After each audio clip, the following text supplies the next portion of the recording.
मैं Preetu study classes में आप सभी लोगों का स्वागत करता हूं और मैं चैप्टर 1 जो है बायोलॉजी का क्लास 12th के बच्चों को ऑफलाइन में पढ़ाता हूं और उसमें मैं प्रेजेंट टाइम में थोड़ा सा एमसीक्यू का रिवीजन करवाया हूं और मैं चेक करना चाहता हूं कि हमारे यहाँ बच्चों को कितना अच्छे से सब लोग को अभ्यास हो चुका है, कितना अच्छे से याद कर लिए हैं। और इससे पहले और अच्छे से अच्छे वीडियो के लिए आप हमारे चैनल को सब्सक्राइब कर दीजिए। और चलिए देखिए, मैं पहला क्वेश्चन मैं पूछता हूँ, ध्यान देना। पहला क्वेश्चन मैं अपने बच्चों ऑफलाइन से पूछता हूं कि ये बताओ कि यहाँ सबसे पहला पुष्प का कौन सा भाग नर भाग, मतलब पुष्प का कौन सा भाग नर जनन अंग का प्रतिनिधित्व करता है?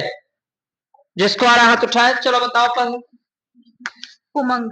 क्या चीज? उमंग। उमंग, बिल्कुल सही है।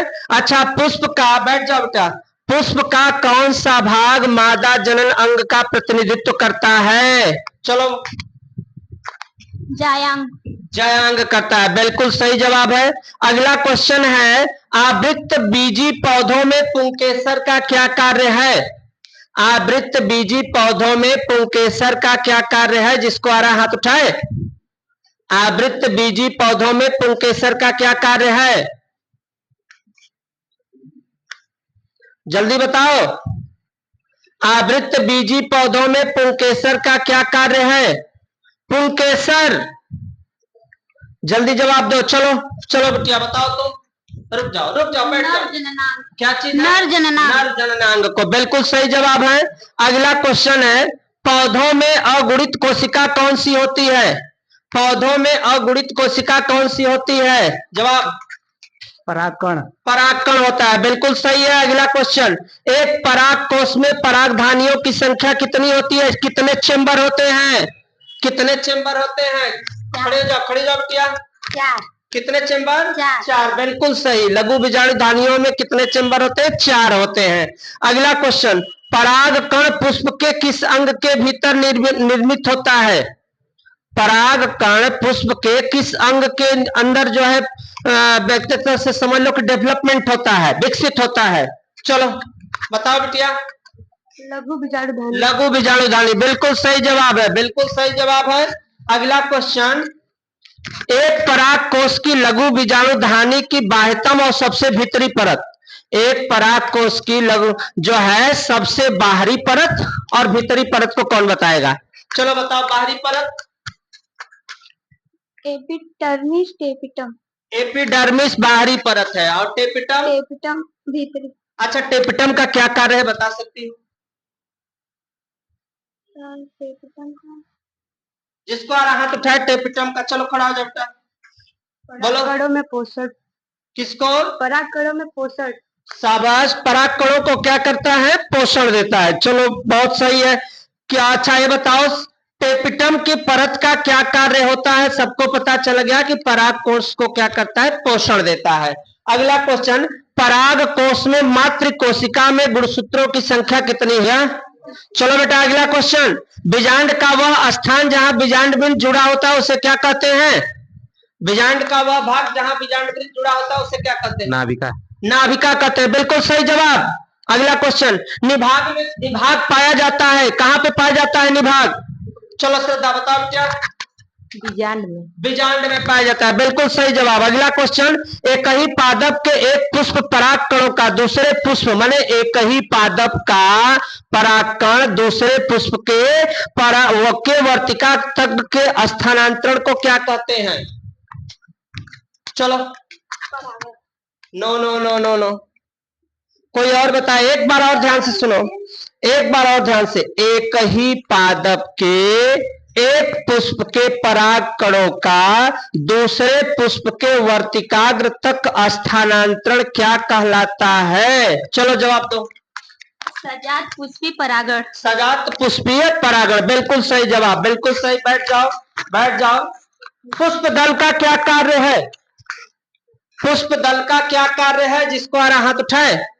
जो दल होते हैं, जो पंखुड़ियां होती हैं, उसका क्या कार्य है? चलो बताओ। कलिका अवस्था में जनन अंगों की सुरक्षा करता है। अच्छा, कलिका अवस्था में जन किसको सुरक्षा करता है? जनन अंगों की सुरक्षा करता है। चलो बिल्कुल सही। और कोई एक आध कार्य बता सकती हो? ये कीटों को आकर्षित करके कीट परागण कराते हैं। बहुत सही। एक जो है कीटों को अपनी तरफ क्या करते हैं? आकर्षित कराते हैं, जिससे कीट परागण होता है। बिल्कुल सही जवाब। अगला क्वेश्चन है तुम लोगों का, परागण को परिभाषित कीजिए। परागण को परिभाषित कीजिए। चलो बताओ।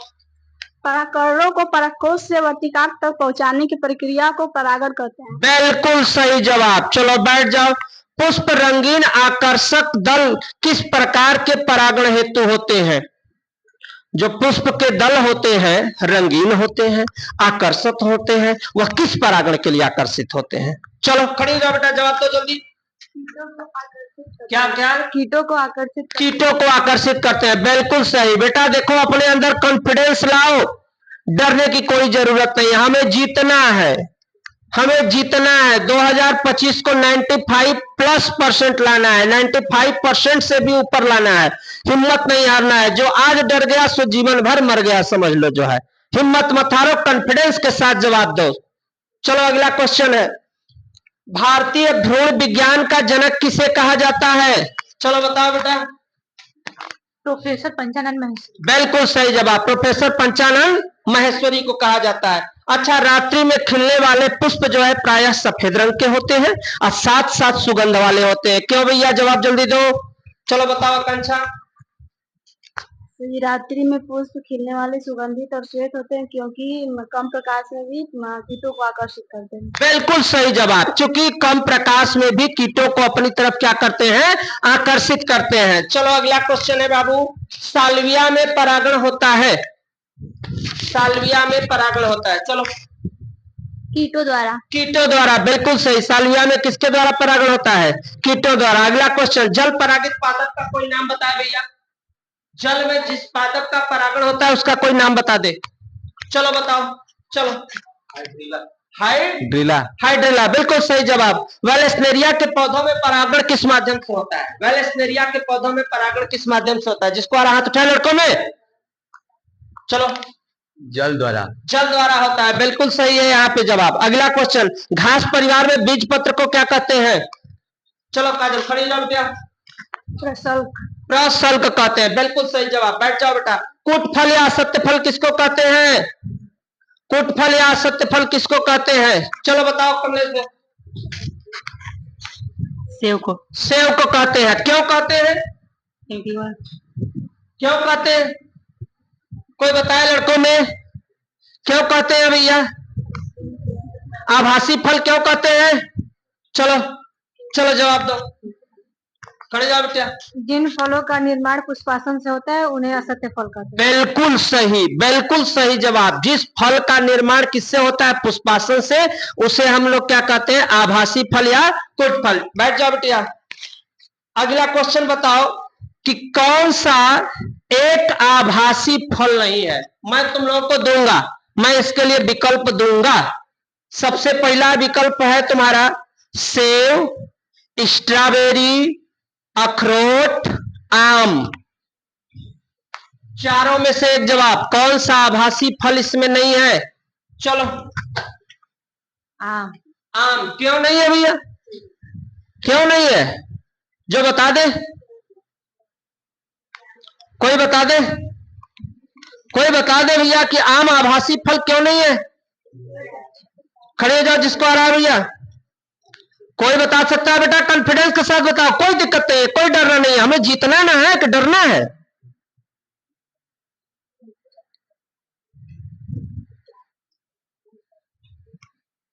जल्दी जवाब दो, जल्दी जवाब दो। खड़ी हो जाओ बेटा। क्योंकि इनका निर्माण अंडाशय से होता है। बिल्कुल सही। क्योंकि इनका निर्माण कहां से होता है? अंडाशय से होता है। चलो बिल्कुल सही। अगला क्वेश्चन है, पुष्प में दल का क्या कार्य है? दल का क्या कार्य है? दल जो होते हैं जैसे गुलाब के फूलों में दल, इनका क्या कार्य है? जल्दी बेटा बताओ, जल्दी बताओ। पुष्प में दल का क्या कार्य है? चलो जवाब दो बेटा।